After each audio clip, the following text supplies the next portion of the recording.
अस्सलामु अलैकुम वरहमतुल्लाहि वबरकातुहू। नाज़रीन किराम, उम्मीद करता हूँ आप तमामी हज़रात खैरियत से होंगे। अल्लाह तबारक व तआला आप सभी को खुश रखे, दोनों जहां की नेमतों से माला माल फरमाए। मुहतरम सामईन, ईद उल फितर का वक्त करीब है, नज़दीक है। आज की इस क्लिप के अंदर हम आप हज़रात को ईद उल फितर की नमाज का मुकम्मल तरीक़ा आसान अंदाज में समझाएंगे भी और बताएंगे भी, इसलिए कि जब ईद उल फितर का वक्त करीब आता है तो काफ़ी दोस्त अहबाब मालूम भी करते हैं, सवाल भी करते हैं।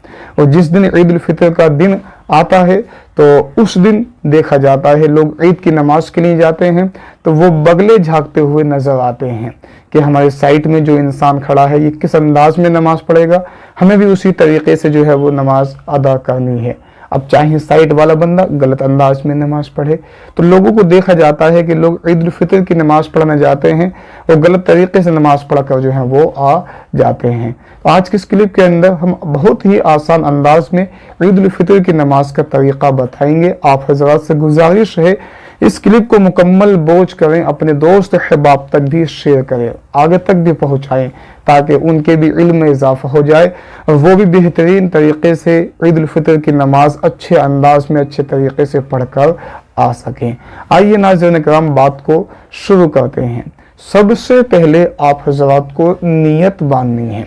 नियत आपको किस तरह से करनी है? नियत की मैंने 2 रकात नमाज वाजिब ईद उल फितर की, जायद 6 तकबीरों के साथ, पीछे इस इमाम के मुंह मेरा तरफ काबा शरीफ के, अल्लाहु अकबर। इस तरह से आपको जो है वो नियत बांध लेनी है। अब उसके बाद आपको हाथ उठाने हैं, उठाने के बाद अपने नाफ के नीचे बांध लेने हैं। जब आप हज़रात हाथ उठा लेंगे और नाफ के नीचे बांध लेंगे, अब आपको सना पढ़नी है, यानी मुक्तदी को भी सना पढ़नी है और इमाम को भी सना पढ़नी है। जब सना इमाम और मुक्तदी दोनों पढ़ लेंगे तो उसके बाद 2 जायद तकबीरें होंगी। पहली तकबीर पर आपको हाथ उठाने हैं और छोड़ देने, अल्लाहु अकबर। दूसरी तकबीर इमाम कहेगा, आप भी कहें, हाथ उठाने हैं और छोड़ देने हैं। तीसरी तकबीर इमाम भी कहेगा, आपको भी कहनी है और हाथ उठाकर आपको हाथ जो है वो बांध लेने हैं, यानी तीसरी तकबीर पर आपको हाथ बांधने हैं। अब इमाम साहब जो है वो सूरत फातिहा की तिलावत करेंगे, उसके बाद कोई सूरत मिलाएंगे। मुक्तदी को जो है वो खामोशी के साथ में इमाम की क़िराअत सुननी है। इसी तरह से इमाम पहली रकात जो है कंप्लीट कर लेंगे, दूसरी रकात के लिए खड़े हो जाएंगे। दूसरी रकात में इमाम साहब क़िराअत करेंगे, मुक्तदी को खामोशी के साथ में क़िराअत जो है वो सुननी है। रुकू में जाने से पहले इमाम साहब 3 जायद तकबीरें कहेंगे। पहली तकबीर कहेंगे अल्लाहु अकबर, हाथ छोड़ देंगे। दूसरी तकबीर कहेंगे अल्लाहु अकबर, हाथ छोड़ देंगे। तीसरी तकबीर कहेंगे अल्लाहु अकबर, हाथ छोड़ देंगे।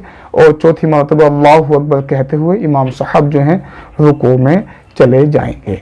नाज़रीन इकराम, उसके बाद इमाम साहब 2 सजदे करेंगे और रकात को कंप्लीट करेंगे, सलाम फेर देंगे। नाज़रीन इकराम, उसके बाद खुतबा होगा और दुआ होगी। फिर उसके बाद जो है तमाम आशिकान रसूल एक दूसरे से गले मिलेंगे, एक दूसरे को ईद उल फितर की मुबारकबाद पेश करेंगे। मोहतरम सामईन, ये बहुत ही आसान अंदाज में हमने आप हज़रात को ईद उल फितर की नमाज का तरीक़ा बताया है।